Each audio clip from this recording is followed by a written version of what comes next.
Hello, welcome to another unboxing video, this time of Rubicon Models 156 scale Ordnance Quick Firing 25 pounder or the 17 pounder. This is, some of you may know that's two different guns, but the 17 pounder on this version is on this carriage, which will make it the Pheasant. I'll quickly show you the back. There we go. So, okie dokie, we'll do this in the usual fashion. We'll have a look at the outside of the box first and the sides. Then we'll have a look at what it comes with, the instructions, and then the individual sprues. So first off, let's have a look at the outside of the box. So Rubicon Models, they're quite good with their box art. So I'm not just talking about the actual drawing at the front here, that's quite nice. But all this artwork on the side. So each one of these is different if you're going for the Russians, Germans, Americans, British. So if you're looking at all these on a shelf, you can easily identify which one belongs to the Brits and which one's the Russians. It makes things much quicker and easier if you're looking at a shelf and you're after one specific kit or one specific section range. Right, so the artwork, you got a nice, lovely picture of the actual 25 pounder with the Desert Rat crewman. I say Desert Rat, or North African campaign. So you got the limber in the back of there as well. That actually comes with the kit. So let's have a look at what it says in the top corner here. So it comes with limber. Literally just said that. You can make either the 25 pounder or the 1725 I've shown earlier. You get two gun barrels for the actual 25 pounder itself, and this is with or without the muzzle brake, basically. Can be assembled transport in deployed mode. Limber can be opened or closed. It comes with ammo boxes and various ammo and spent shells. As we'll see in a minute, you only get about four of each, basically. And 5 crewmen. Initially, I thought this was 5 crewmen, and then had the option for the North African campaign. No, this is purely just the North African campaign. So if you want to use the 25 pounder in the Fall of France or even during the Normandy campaign, you're going to have to find a different box or a different crew. So okie dokie. So front of the box, it says quite nice artwork of that. I'm guessing everybody's at a break because only one crew member looking over the distance there. Alright, let's have a look at the side. So limber and the 25 pounder again. I can't remember if I said the scale. So yes, I did say this scale, 156 scale, also known as 28mm. So if anybody's doing bolt action or the Warlord Games bolt action stuff, this is entirely compatible with it. So yeah, it's got the quick firing 25 or 17 pounder. On the side we have a price tag. That's purely how much I paid for it. Drawing of the nice 25 pounder there. That's quite a nice outline drawing from the top there. Upside down. But you have, is that the 25? No, that's the 17 pounder. Just about make it out there, just by the gun shield. And this side, same as before. Right, let's have a look at the back. So there's a little bit of history on the 25 pounder. You can pause it and have a read. So basically it was designed in the 30s. Was used all the way through the Second World War up until the 60s, and was still in training regiments up to about the 80s. And yeah, until the 1980s there. So yeah, you get a chance to read all that. Then you got your choice. You can, it shows the 25 pounder or the 1725, which is the technical definition because it was the 17 pounder on the 25 pounder carriage, known as the Pheasant. And you got a nice little 3D drawing of the actual Pheasant with crew. we'll have a look at the inside. Yeah. So, okay, let's jump onto the inside and see what this comes with. So we get the instructions and one sprue, 2 sprues, and the 3rd sprue, which is mainly the crew there. You can see it's got the ammo casings, the base plate, and the base plates and transportation, whether it's deployed or transport mode. So let's have a look at the instructions. Actually, you got the box art on the front again, and then you got a nice little guide on the 3 sprues in question. It does show the numbers here, but it does say the numbers on the sprues as well, so you don't have to worry too much about. Right, so just for example, I need, say, B27, so okay, B is this sprue, and 27 happens to be right there, funny enough. But yeah, you don't have to do that, it is on the sprue as well, so. Okay, let's unfold this fully, because it's a tri-folding piece. Right, first off, starts with the crew. So you got 1, 2, 3 loaders, and you got your gunner, and the officer. Don't know what the officer's standing on there, you might want to put something underneath him, or he's pretending to dance. But yeah, so the loaders, you've got your choice. You can make it, it's more clear with loader 3 here, but the other 2 are just the same as well. So loader 3, you can see here, so you got choice of arms, C13 and C30 are the 2 arms for, yep, they're the 2 arms for the 25-pounder shell, whereas C12 and 31 is for the 17-pounder. They are quite different. It's more noticeable when you look at the actual pieces themselves.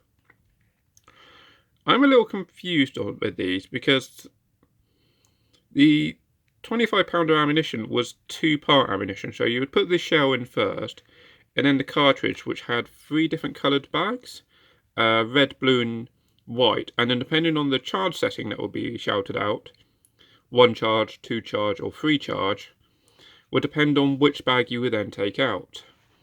That would affect the range of the actual shell itself. So it's interesting it shows it as a single piece on these, when what I've read up, they're actually 2-piece ammunitions. So if anybody actually knows, please put it in the comment section. I'm generally quite curious about that. Alright, next piece. So it starts with the 17-pounder. So a little bit of an interesting one with these, because it shows, this is probably more for the inexperienced first-time model makers, where it says up here you got assemble last. So that would imply you would have to make all this lot first and then put the sliding breech in, or the breech block.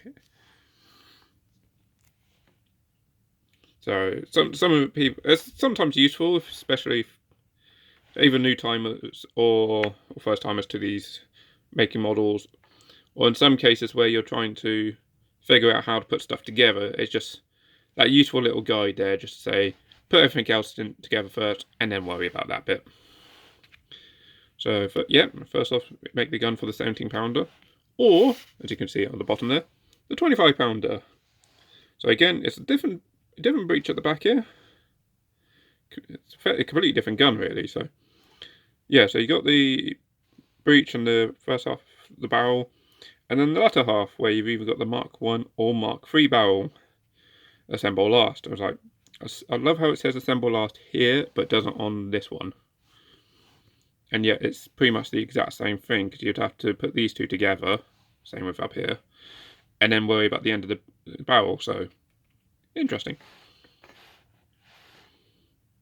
If you're making the Mark 3, you also got to put that on there. I just read that bit. So okay, so slightly different between the 2 different marks there. Next, you got to make the carriage. So I love this. It actually tells you as well. So you're assembling the carriage. So important bits first. Is this going to be in transport mode, or is it firing mode? And then this little piece here would be out or to the side, depending on what you're picking. think that holds the transport arm in place. So you've got to start the carriage, you've got to put everything together, seat. Ironically, this is upside down because that's the seat, and the seat is on the, if that's the front, then it'd be on the left hand side. Or port side, if we're going by nautical terminology here. So, okie dokie, next bit. Put the spade grip at the back. Not spade grip, but the bit that you dig into the ground to stop it, help with the recoil. And then you've got the axle to put on as well. And then finally you can flip them over. See, there's the seat again. And it's the cradle for the actual gunners this time. It's interesting, it says do not glue or use no glue on these bits. I'm guessing that is purely so you can actually have the gun tilted up or level. A little bit interesting fact with the 25-pounder. Let's just bring the box out to back up. So the 25-pounder, yes, it had the box standard high explosive artillery rounds. It also came with armor piercing rounds and later on armor piercing ballistic cap APBC ammo for use against tanks. So yeah, so if any of the Germans or say some Italians or Japs decided, we're going to take on the artillery and get rid of them, well, they'll just load AP and give them a nasty surprise. So yeah, you can actually have your artillery piece lying flat. So, okay, bit of a detour there, apologies. Okay, next, put the guns on. So your choice, whether you're doing the 17 or the 25-pounder. This is now the final decision. Are you making one or the other? Because these need to be glued in. And then you've got to put the wheels on. And you can notice there is a little stubby bit there. So we'll have a look at that bit specifically when we come have a look at the sprues, because there is a reason for that. And then you've got the base plate, the transport arm, whether it's going to be in transport mode or firing mode. This basically lifts up the base plate here. I'll bring. So as you can see here, you got the base plate, and what it do is it just help keep the gun centrally located. So if you had to quickly change the firing direction, but you knew the range, all you had to do was pick it up at the back here, spin it, and it will still stay fairly centralized. So it sounds like a useful feature in principle. If anybody's ever used one of these, ever used a 25-pounder or even the pheasants, please let me know. I'm curious, was this actually a useful feature, or was it just more of a pain? Did you just leave it up in the, if you couldn't take off, did you just leave it up in the transport mode? Yeah, I'm quite curious on that one. Anyway, sorry for the detours. So yeah, if you're making, it's not clear, apologies, this is not clear kit instructions here, because it shows you got to make a decision, 17 or 25-pounder. And then here, okay, yes, you have to put the base plate on, but then, so you got to put the gun shield on to the front of what appears to be the 25-pounder. But the gun shield looks like the 17-pounder gun shield, because you do get both in this kit. But it says it's clearly the 25-pounder's Mark III barrel, and then the gun shield for that. And then it goes into the limber. And just to prove it, there you go. There's nothing else in the instructions. So if you are making the 17-pounder, be extra careful, because you will get thrown off by that, because it doesn't tell you you've got to use the other gun shield. But it does tell you need to assemble these first before gluing that onto the actual front. And to be honest, I would probably paint that before I would glue that on anyway. Same with the base plate. So, as alluded to, here's the limber. So yeah, we've got the limber and just basically assemble it all up. It does come, as said on the instructions, you can have the doors open or closed. So yeah, so if you're having it open, probably best paint all this lot first and glue it together. It's got the wheels, the towing arm, and then the final bit. Yep, there's your doors, open and close, and then you got 8 of both. I think this is just 25-pounder ammo, because from what I read up, the 17-pounder being the ammo for the 17-pounder was much longer. It didn't actually fit in the limber, but the limber was still used because it made towing the 17-pounder easier. Little interesting fact there. So yeah, you can have these all stowed away in here, or have them out ready to, out ready for the loaders to load into the gun. So crew positions, now that it's all finally assembled. So you got crew 1, 2, 3, gunner and commander. And commander, judging by the position there, where I queried why was he doing the steps. He's probably hiding on the base plate, which is why his legs up a little bit. That's going to make basing these things interesting, really less team interesting. And then finally, the iconic trio. Whenever you see a 25-pounder, you'll see a quad.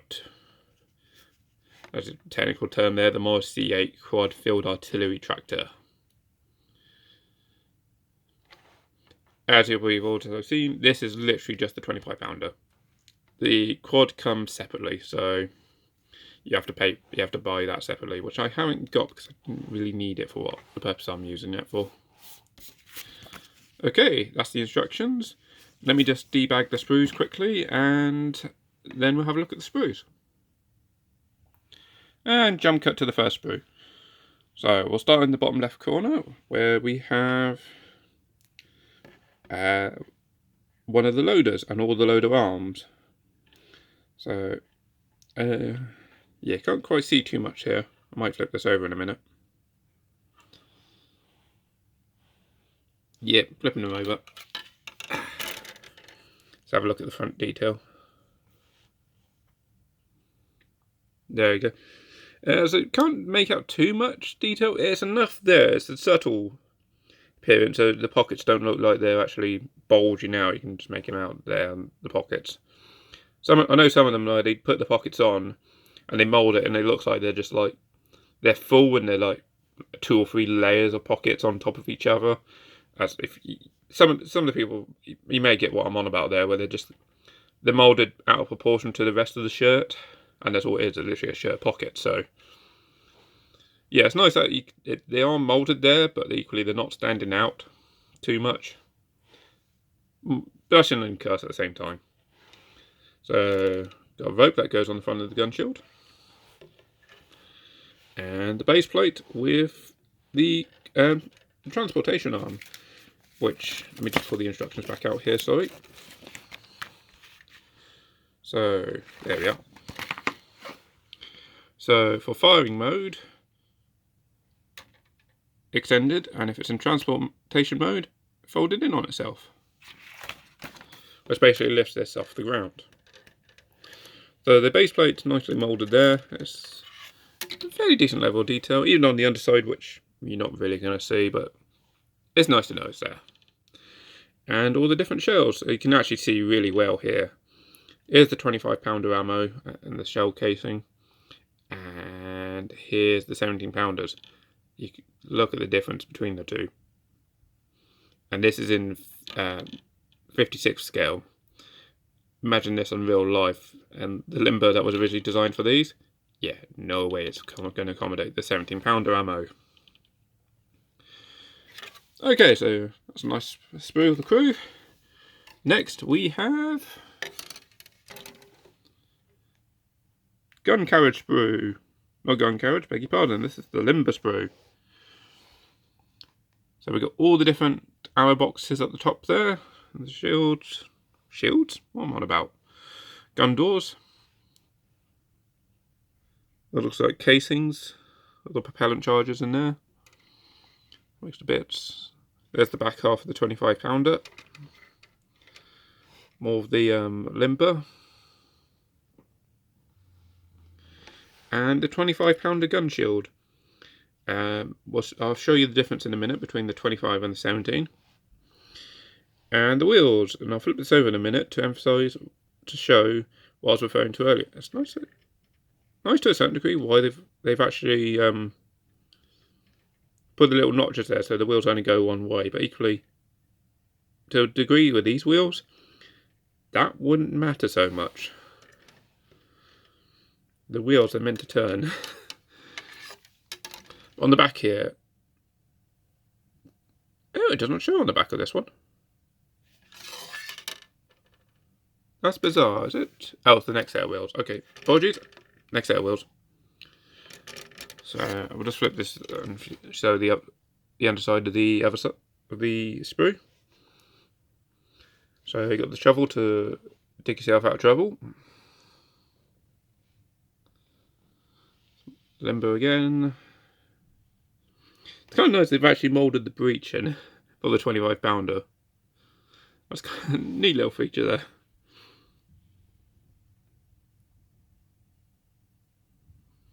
So yeah, quite a nice sprue. Right, so let's have a look at the next sprue, and I'm going to focus straight on the wheels here to emphasise what I was saying earlier. So you've got the wheels with this little cutout to go in the C shape here, and the reason for that, just flip them over, is for these cross bolts that go all the way through, so they actually line up on both sides. So usual little feature there, just to make sure, just to help the model makers make sure that's all nicely lined up. Right, so this is the actual gun carriage sprue itself. So that's the spady bit to help with the recoil. So quite nicely detailed. The panel, all the mold lines look fairly nice and detailed there. There's the gun shield with the 17-pounder. And the 17-pounder, that's the breech half of the 17-pounder, and there's this barrel, and then the two 25-pounder barrels. And some more of the gun carriage itself. Right, so if I can spin him around, 17-pounder's gun shield. And the 25-pounders. Major difference between the two. So, yes, what the instructions are not telling you. If you're making the 17-pounder, use this gun shield. If you're doing the 25, use this one.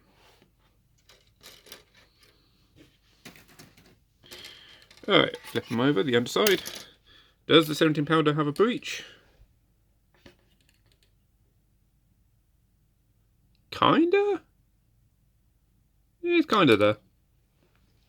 Not as obvious as on the 25, unfortunately. The back plate of the gun shield for the 17-pounder. Quite plain and boring. Again, just to revert back to the 25s. A little bit of detail there. So there's the wheels again, more of the gun carriage, there's the axle. So yeah, not too bad. It's a little bit annoying we've got a lot of these like overflow bits on the sprues. That's a lot of snipping off that needs to be done, but in some cases I know modelers do it, modelers, but the designers put them in there just to make sure the sprue does actually fill in properly. There's no air gaps. So yeah, a little bit annoying there's a lot there, but appreciate it as well, just so we get a nice smooth mould. Smooth casting. So yeah, quite nice, nice little kit, this one. So let me just box it up and final thoughts. And the jump cut. Let's actually try and get it focused on the box here. There we go. So final thoughts. Looks like quite an interesting little kit to actually put together. And say you get the choice between the 25-pounder or the 70-pounder, and you can even get two different variations of the 25. So you can buy this kit a few times and you got a few different modelling options available to yourself. So this it's quite good as well, because you can either use this in the gaming role, like for the bolt action game, or you can use it as like a static display model as well. And you can have it like artillery, actually in foam mode, the 17-pounder trying to fight off a tiger or something, and or even just in the towed mode. So it was actually quite an interesting kit there. So I didn't explain the 17-pounder. Why did the 17-pounder get put on top of the 25 gun carriage? The reason being was, as I mentioned, the Tiger tank. When that appeared in Africa, we had nothing that could stop it. So the 17-pounder was already in development, but they didn't have the gun carriage for it. So when they suddenly realised there's tigers in Africa, as in the tank, not the animal, Britain quickly shipped over a whole bunch of guns and basically said, dump them straight on top of the carriages here. Take the 25-pounder off, put the 17 on its place, and just use that as a quick stopgap measure while we develop an actual carriage for it. And yeah, for those that aren't aware, they did end up with something completely different to this. So yeah, nice lovely kit. So you got different options. You can display it as a static model to go on a shelf or use as part of a game. 25, 17-pounder. Very, very versatile little kit, this one. So, yeah, if you like the video, hit that like button, subscribe for more, and yeah, comment, have you actually used these? Did the base plate ever actually be useful? Or did my analogy of it was completely wrong? It'd be nice to know. I do appreciate any criticism on that, so yeah, nice little kit. If you made one of these as well, let me know. Any little traps or something to look out for. Okay, thanks for watching. Bye.